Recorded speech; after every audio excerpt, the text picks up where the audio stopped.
Class 11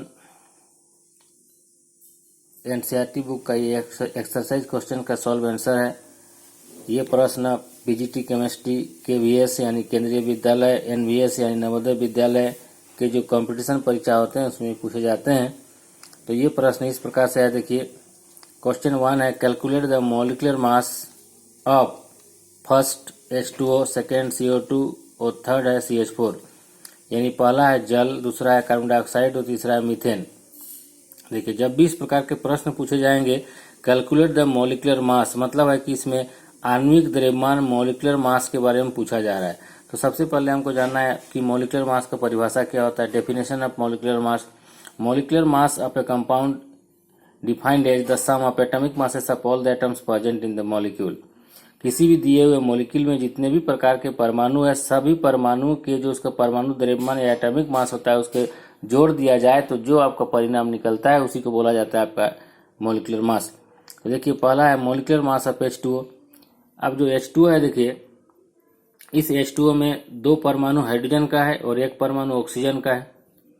तो इस प्रकार 2 atoms of hydrogen 1 atom of oxygen result in the formation of 1 molecule of water.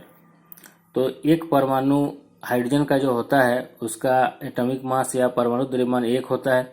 तो यहाँ पर हाइड्रोजन परमाणु की कुल संख्या 2 है, तो 2 गुना 1 हो गया। यहाँ पर ऑक्सीजन का देखिए आपका परमाणु द्रव्यमान होता है 16। तो इस प्रकार से 2 × 1 + 16 = 18 AMU और 18। यहाँ AMU का मतलब होता है एटॉमिक मास यूनिट, जो कि आपका मॉलिक्यूलर मास का यूनिट होता है, इकाई होता है। तो आप लिख भी सकते हैं, नहीं भी। इस प्रकार से वाटर का जो मॉलिक्यूलर मास होगा वो होगा आपका 18 AMU या 18 ओनली। दूसरा है मॉलिक्यूलर मास ऑफ CO2। यहाँ पर CO2 में देखिए एक एटम कार्बन का है और 2 एटम आपका ऑक्सीजन का है। कार्बन का परमाणु द्रव्यमान होता है 12 और ऑक्सीजन का एक ऑक्सीजन परमाणु का परमाणु द्रव्यमान होता है, एटॉमिक मास होता है 16। इस प्रकार से 12 + 2 × 16 आपको जोड़ने से हो जाएगा 44 AMU और 44। तीसरा है molecular mass of CH4। CH4 का मतलब मीथेन होता है। यहाँ पर एक परमाणु कार्बन का है और 4 परमाणु हाइड्रोजन का है। तो कार्बन परमाणु का परमाणु द्रव्यमान या एटॉमिक मास 12 होता है और एक हाइड्रोजन का 1 होता है, कुल 4 है तो 4 गुना 1। इस प्रकार से 12 + 4 × 1 = 16 AMU और 16। दूसरा प्रश्न है, calculate the mass percent of different elements in sodium sulphate Na2SO4। यानी Na2SO4 क्या है, एक प्रकार का यौगिक है। इस यौगिक में देखिए बोल रहा है कि प्रत्येक एलिमेंट का आप मास परसेंट निकालिए, मतलब 100 में कितना इंडिविजुअल एलिमेंट का भागीदारी है। तो इस प्रकार के जब प्रश्न पूछे जाते हैं, सबसे पहले इसका सूत्र जानना होता है कि मास परसेंट ऑफ एलिमेंट क्या होता है। तो देखिए ये फार्मूला है, mass percent of an element equal to mass of an element in the compound into 100 divided by molar mass of the compound. ये सूत्र है। और इसमें सबसे पहले Na2SO4 सोडियम सल्फेट का मॉलिक्यूलर मास निकाला जाता है।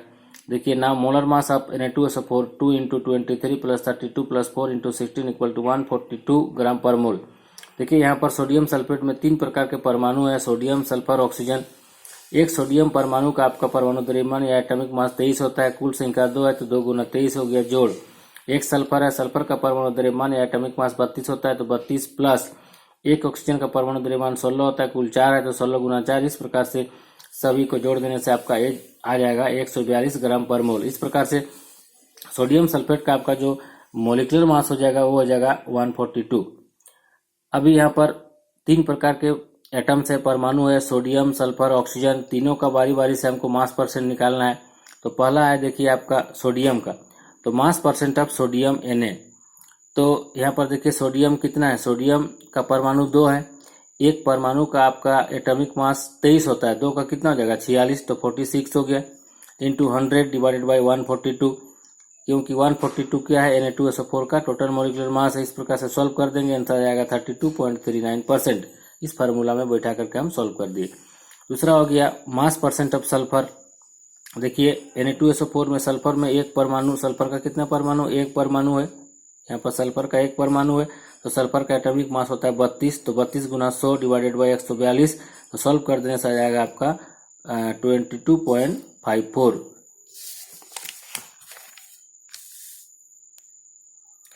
तीसरा देखिए मास परसेंट ऑफ ऑक्सीजन। Na2SO4 में ऑक्सीजन का 4 संख्या था तो इसका 64 हो जाएगा। 64 गुना 100/142 सॉल्व करने से आएगा आपका 45.07%। इस प्रकार से आप निकाल सकते हैं मास परसेंट।